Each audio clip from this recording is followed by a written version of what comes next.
Chris Robertshaw, continuing our talk about the prom and calling it a train wreck at the beginning, and from that presentation, I want to, if I've got time to come back to that, but you've still got lots more you want to say about how to deal with this thing. We got up to well, we've got to get there. out of it, Paul. That's the thing now. It's been such a mess. We've simply got to get to the point of delivery now and start to re-energise confidence, which has sort of collapsed. So, talking now about the compensation side, we've had 2 failed attempts which were not properly aligned. Well, the compensation. Yeah. You've had the. Didn't seem you could get it almost. It seemed like one or 2 people have managed to grasp the 6,000. A lot of hoops, I hear, to jump through. Huge. And then there's the second one, which is this loan arrangements, which effectively is saying, look, government has put your business in a position where you're in dire straits, so we're going to create a situation to keep you alive, which converts into a a debt liability which you've got to live with for a long time. Now, there are major question marks as to whether that is at all acceptable. So what we need to, in conjunction with this code of practice, we need then to develop a suite of options, because each business has a different set of circumstances. And that suite of options has to work so that it complies with regulations, but enables somebody or a business to access it in a special way that fits them. Now, there needs to be a lot of work done on that before that suite of options can come together.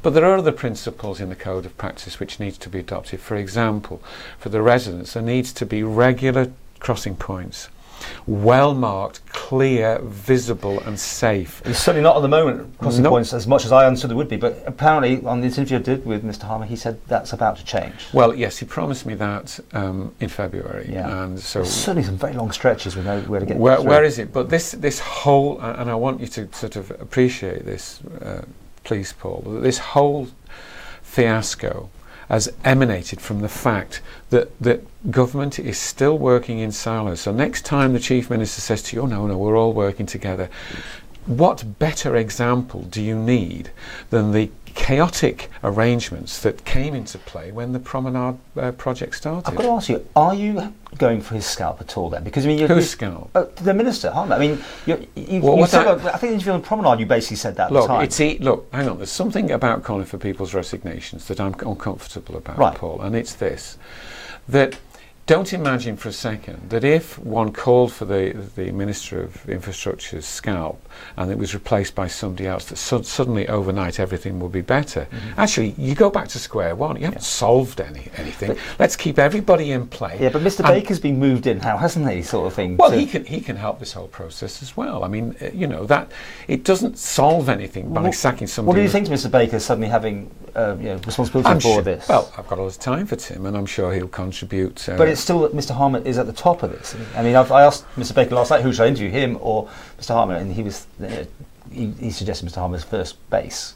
Yes, of course he is. Because he's the top of the whole thing. Yes, but Paul, he's only the head of DOI. There are other elements in here: Department for Enterprise, Treasury, MU, the main contractors. Is it Mr. Chris Robertshaw who should be running this then? No, it's not, because to do what I'm describing needs to be an absolute, total, full-time job for somebody competent to deliver. Outside of the government. The code of conduct, the practice codes, have to be signed up by everybody, and that's a question of everybody coming together, working it up, and then delivering it. But then there needs to be, I suppose you might call a policeman, who then that can be outside, inside. It's just somebody who everybody recognises within the code of conduct that person is going to visit the site every day and make sure that the agreed processes are being followed. This is all so obviously logical. People watching this going, what do they do? What is going on to make this even a conversation we should be having? I only intended to stay one Parliament. Yeah. I came back because I was so worried about the structure of government. You know that. I said it in my manifesto. And here we have a failure to implement the processes that are resulting in this chaotic situation. Well, you call it a train wreck at the beginning. You had this. That's what I was missing. You had this presentation to Tynwald members, and you said it was a train wreck or car crash. One of the two. Car crash. Well, it's a car. Same thing. Well, it's both. Actually, it's a pun, isn't it? Using the car crash. But is that making us all worried that a presentation to the paymasters in day was, in your view, not good.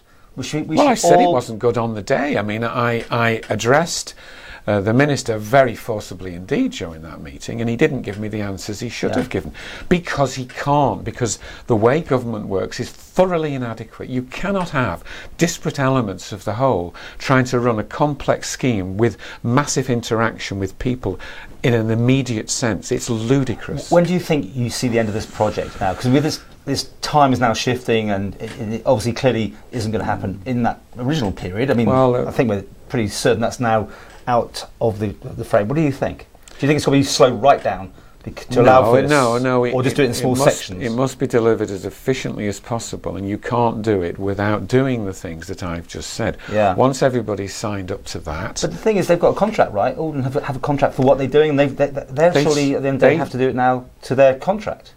No? Or they have to go back and renegotiate it? No, they don't.